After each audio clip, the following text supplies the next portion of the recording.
Une guerre qui a duré 10 ans, des héros, des dieux, des massacres. Et tout ça à cause d'une humiliation, d'une femme et d'un choix. Bienvenue dans 1 minute pour parler de la guerre de Troie. Avant même que la guerre commence, Achille est prévenu. Deux destins s'offrent à lui. Soit il reste chez lui, vie longue, paisible, mais oubliée. Soit il part à Troie. Il meurt jeune, mais son nom traverse les siècles. Achille choisit la guerre. Tout commence avec Paris, prince de Troie, frère d'Hector. Les dieux lui demandent de choisir la plus belle déesse, Héra, Athéna ou Aphrodite.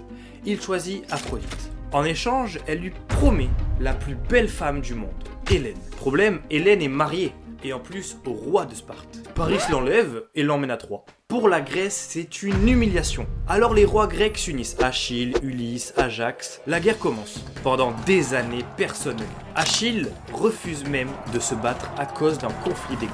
Alors son cousin Patrocle prend son armure et part au combat. Face à lui, Hector, frère de Paris, plus grand héros de Troie. Hector tue Patrocle. Achille revient fou de rage. Il défie Hector et le tue, lui attache son corps à son char et fait le tour de Troie avec son cadavre. Mais même Achille n'est pas invincible. Paris le tue, une flèche guidée par Apollon dans son seul point faible, le talon. Achille meurt, comme il l'avait accepté. Troie tient encore. Alors Ulysse propose une ruse, un immense cheval en bois, un faux cadeau, un piège. Les Troyens le font rentrer, la nuit les soldats grecs en sortent, Troie est détruit. Et toi, tu préfères la force d'Achille ou plutôt la ruse d'Ulysse ?